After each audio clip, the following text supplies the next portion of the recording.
মায়ের ছিল না অক্ষর জ্ঞান সঠিক। সর্বশিক্ষা অভিযানে পেয়ে বৃত্তি দুর্গা হয়েছে ইংরেজি স্কুলে ভর্তি।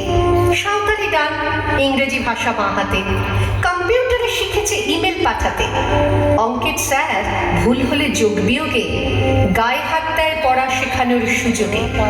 দুর্গা জানে না কোনটা যৌন লাঞ্ছনা। স্যারটা নোংরা বটে, কথাটা মানছ না। শেষে একদিন স্যারের নোংরা হাতটা মুচড়ে দিয়েছে দুর্গা, মেরেছে ওরে অর্ধেক আকাশে মাটিতে শ্যাওলা। আকাশে উড়বে হবে কল্পনা চাওলা। যদি না বিমান ভেঙে পড়ে তার দুর্দার, মহাকাশচারী হবে এই বটের দুর্গা।